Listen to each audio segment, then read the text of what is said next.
इतना तो शुद्ध होकर हमारा कल्याण होगा, सारे विश्व में भी हमें एक बहुत बड़ा संदेश दे सकते हैं। अभी आप देख रहे होंगे, ये रसिया है, यूक्रेन है, ये इजराइल है, सब जो पश्चिम के देश है वो भोगवादी है और दुनिया को नष्ट करने के लिए, अपने भोग के लिए दुनिया को नष्ट करने के लिए युद्धों के पीछे लगा हुआ है।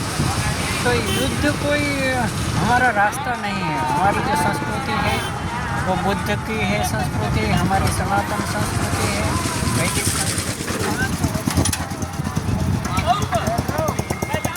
जैसे सत्य अहिंसा अस्तेय अपरिग्रह ब्रह्मचर्य, ये हमारा नियम है।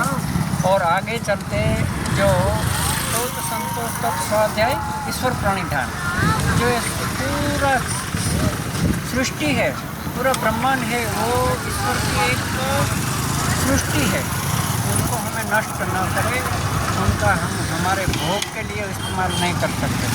हमारा शरीर भी मेरा नहीं है। अभी मैं बोल रहा हूँ कि मैं तो कौन क्या, तो वो आत्मस्थिति की बात है, आत्मविचार की बात है, वैदिक विचार की बात है, सनातन संस्कृति की बात है। बाबा जी, अभी लोग हम देख रहे हैं कुछ मीडिया वाले, एक बिटिया है, बहन है, उसके पीछे पड़े माला बेचने वाली, और कुछ एक साध्वी सुंदर है। क्या ये सब कुंभ में देखने के लिए यही है क्या? मतलब सुंदर था आप बच्चा है, आपने अच्छी बात पूछी, लेकिन जिसकी जैसी दृष्टि है ना, ये तो कुंभ में अपनी प्रसिद्धि के लिए बहुत लोग आए होंगे, कोई साधना के हिसाब से आए होंगे। हमें अपनी चेतना के अंदर, आपको भी मैं संदेश देता हूँ, आप दोनों बच्चों को, कि अपनी चेतना कैसे जुड़ जाए। कोई क्या करे, क्या हमें मतलब है ना, हमें किसी से कोई मतलब नहीं है। हमारे हमको देखकर सब जीने लगे। एक सभ्यता है, हमारी सनातन सभ्यता है, उनको देखकर ही जीने लगेगा। वो बहुत अच्छा लगा। आप ही देखते हो कितने विदेशी लोग यहाँ आ रहे हैं, तो इसमें कुछ पड़ा है अंदर, खोजना चाहिए। थोड़ा हमारा इधर उधर हो गया है, ये जो भोगवाद के पीछे भी हम भी लगे हैं। ऐसे नहीं, ये बोलने वाला भी हो सकता है, कुछ गलत हो सकते हैं, लेकिन ये जीवन हमें मनुष्य जीवन मिला है। तो जो पंचम कोश है हमारे जीने के, अन्नमय कोश है, प्राणमय कोश है, मनोमय, विज्ञानमय और आनंदमय। तो हमें जो विज्ञानमय कोश मिला है, बुद्धि मिली है। अगर बुद्धि समझ सोच कर हम नहीं जिएंगे तो हमारा क्या होगा? भूंड, कुत्ते, बहुत सी योनियाँ हैं। ये पौधे हैं, वो तो पत्थर बन जाए, पत्थर भी बना सकते हैं ईश्वर, ऐसा नहीं है। तो फिर ये मनुष्य चेतना मिलनी दुर्लभ है।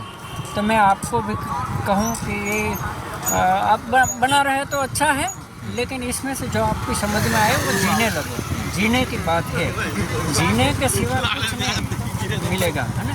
बहुत ही सुंदर। हमने सुना महाराज जी सीताराम। बाबा जी आप कहाँ से हो? मैं तो भिंड से हूँ, भिंड को मुरैना।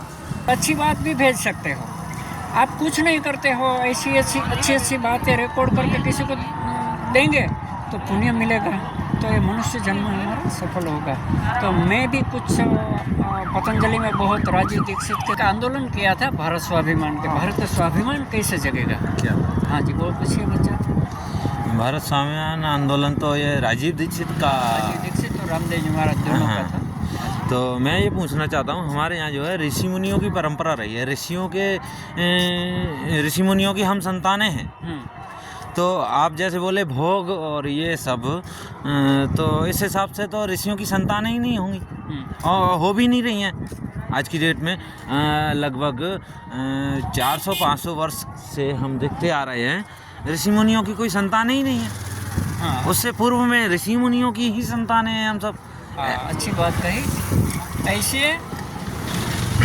शिव की ये तपस्थली है, पृथ्वी है ना, शिव की तपस्थली है। शिव ने 7 ऋषियों को पसंद किया, 7 ऋषियों को पसंद किया हमारी संस्कृति को, सनातन संस्कृति को स्थापित करने के लिए। तो उस 7 ऋषि में भी जैसा भी ताकतवान ऋषि था, उनको ऐसे 122 प्रकार की साधना है सनातन में। कितनी है? 122 प्रकार, 122। तो इसमें से कई जितनी शक्ति थी उनको सबको दे दिया। तो ऐसे हमारी सनातन, वैसे तो हम प्रभु के संतान हैं, पहले तो हम प्रभु के संतान हैं, और ये संदेशावाहक है, ऋषि है। प्रभु को हम देख नहीं सकते, जैसे हम स्थूलवादी है, भौतिकवादी है कि ये बच्चा दिखाई दे रहा है, भगवान तो ऐसे नहीं दिखाई दे रहा।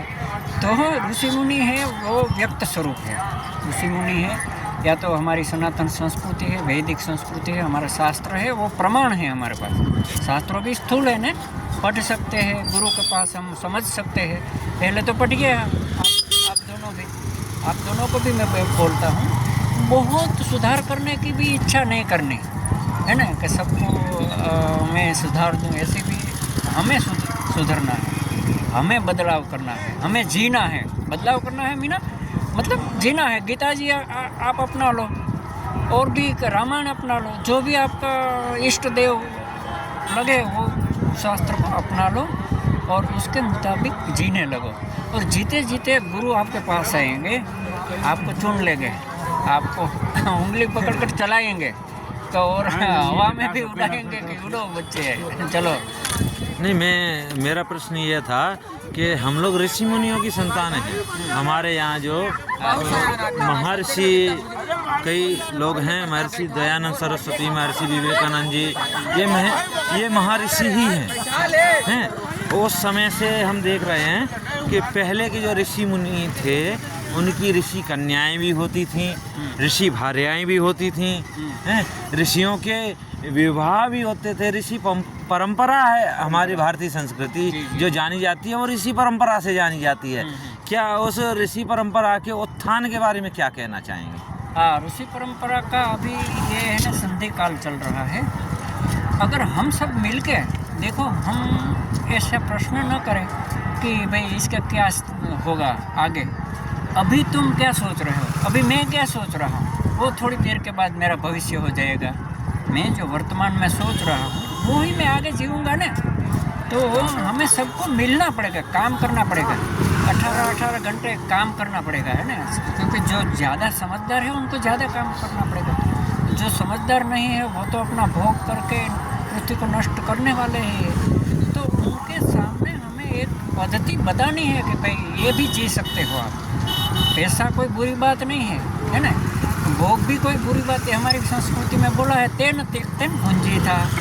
तो ये हमारे लिए जितना ज़रूरी भोग है वो प्रभु हमारे लिए दे ही रहे हैं। क्या हमें किसी को ये कुंभ में आए, हमारा कोई परिचित नहीं तो निवास हो गया, हमारा भंडारा हो जाता है, सब कुछ हो जाता है। तो ये हमें अपने लिए जीना है, किसी के लिए नहीं जीना है। अपना जीवन देखकर दूसरे लोग जीने लगे। ठीक है, बहुत बहुत धन्यवाद। जय श्री राम। जय श्री राम। महाराज जी की हमने बातें सुनी,